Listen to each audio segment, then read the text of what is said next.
Quel est pour vous l'enjeu essentiel des questions de surpopulation pour le XXIe siècle en Afrique? C'est une question difficile puisque c'est l'ensemble du débat qui va avoir lieu aujourd'hui. Pour moi, il y a deux choses importantes.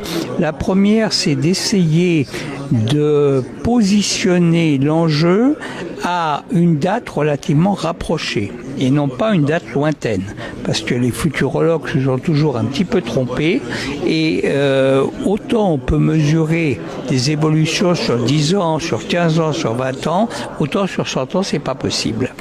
La deuxième chose, c'est de bien identifier ce qu'on a comme certitude et ce qu'on a comme incertitude. C'est un petit peu ce que j'ai essayé de montrer et on voit très bien par exemple que la notion de transition démographique est une notion sur laquelle pour l'instant on est en questionnement. Est-ce que la transition démographique va se développer en Afrique et donc limiter finalement l'explosion démographique africaine, ou est-ce que au contraire l'inertie, la période d'inertie démographique va continuer à se prolonger et à amener à une explosion africaine peut-être encore un peu plus grande que celle qui était prévue. C'est ce qui a fait d'ailleurs, c'est l'hypothèse des Nations Unies.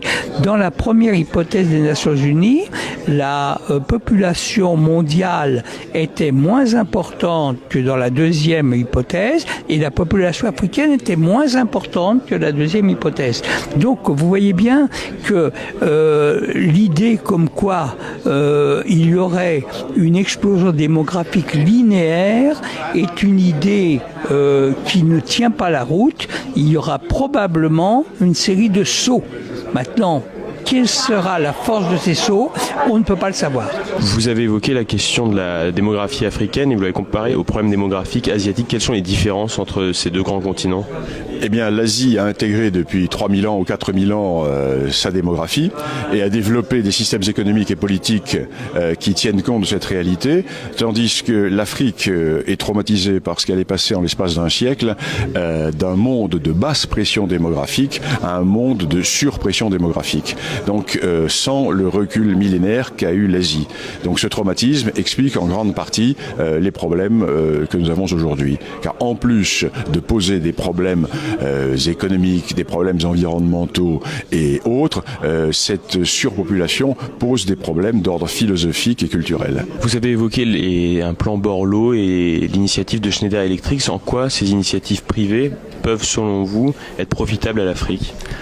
Dans la mesure, comme je le disais tout à l'heure, dans la mesure où les fonds qui seront distribués seront contrôlés non pas seulement au niveau des gouvernants, mais à tous les niveaux administratifs, je dirais même jusqu'à l'école qui est en train de se construire ou à l'hôpital qui est en train de s'améliorer.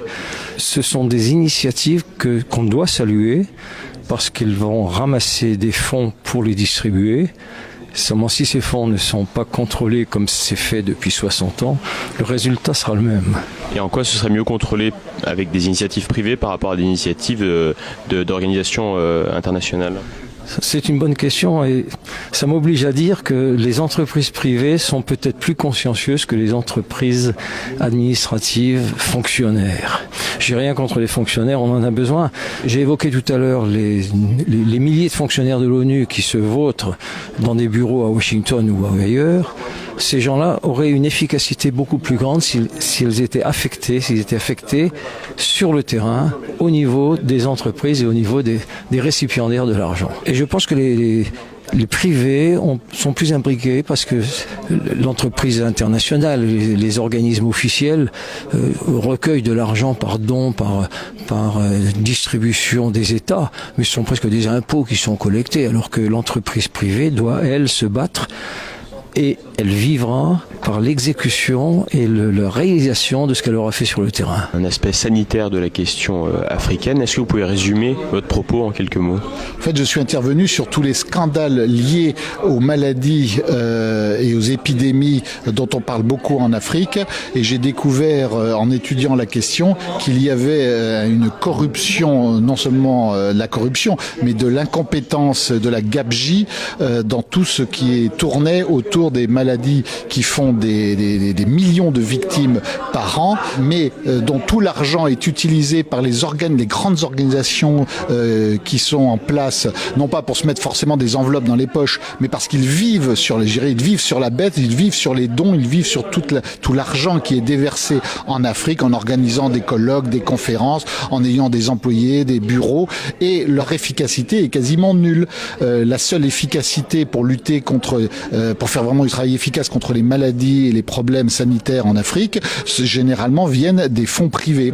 J'ai cité dans ma conférence le fonds privé de Bill Gates sur le paludisme, mais il y a d'autres fonds privés, mais c'était les plus efficaces. Et toutes ces grandes structures type UNICEF, OMS, Organisation mondiale de la santé et autres se greffent sur ces initiatives privées, participent symboliquement, un petit peu, pas financièrement ou autre, mais comme elles ont une renommée forcément mondiale et importante, on ne peut pas leur dire non.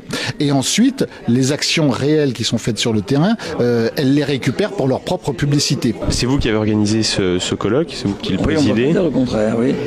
Et pourquoi ce colloque justement ? Eh bien, parce que d'abord je suis un agité, mais en dehors de cette considération, il y a le fait que je suis extraordinairement préoccupé par l'explosion démographique de l'Afrique, et avec toute la sympathie que je porte aux Africains, je crains que ça ne se traduise par un débordement humain, c'est-à-dire des courants migratoires écrasants, et qui vont, je serai brutal, tuer la civilisation européenne. Parce que avoir 2 ou 3% d'Africains en Europe, c'est parfait. En avoir 30%, c'est la mort sans phrase. Alors je reviens un peu en arrière, j'ai écouté des intervenants avec sympathie, notamment Gourevitch, qui avait l'air de dire, bon, mais finalement, le danger est lointain, il est plus mesuré. C'est pas vrai. Le danger, il est là. Parce qu'en démographie, on peut faire des prévisions à peu près sûres à 30 ans. Mais nous sommes en 2015. 30 plus 2015, c'est 2045. Donc c'est demain, en réalité. Le problème, il n'est pas dans 3000 ans, il est dans 3-4 décennies. Et c'est la raison pour laquelle il faut réagir maintenant. D'ailleurs, ce que je propose, ce n'est pas de larguer des bombes atomiques sur l'Afrique. Ce que je propose, c'est un plan Marshall massif pour le développement de l'Afrique, un plan conditionnel, mais quand même qui soit contrôlé, comme d'ailleurs le fait le Fonds monétaire international, et deuxièmement, un programme massif visant à la libération de la femme africaine. La condition féminine en Afrique, qu'on le veuille ou non, est abominable. Elle l'est encore abominable. Or, c'est la femme africaine qui détient la clé de l'avenir du continent. Est-ce que c'est pas donner une réponse occidentale à un problème africain et justement rentrer dans les mêmes erreurs qu'il y a pu avoir pendant la colonisation ? Vous avez tout à fait raison, c'est une réponse occidentale parce qu'il n'y en a pas d'autre. C'est un problème africain parce que c'est pas le nôtre. Nous, c'est l'inverse. Nos femmes n'ont pas assez d'enfants et on leur reproche suffisamment, avec suffisamment de force. Et donc, par conséquent, puisque les Africains n'ont pas été capables d'inventer la réponse eux-mêmes, eh bien, il faut bien que quelqu'un le fasse et c'est nous.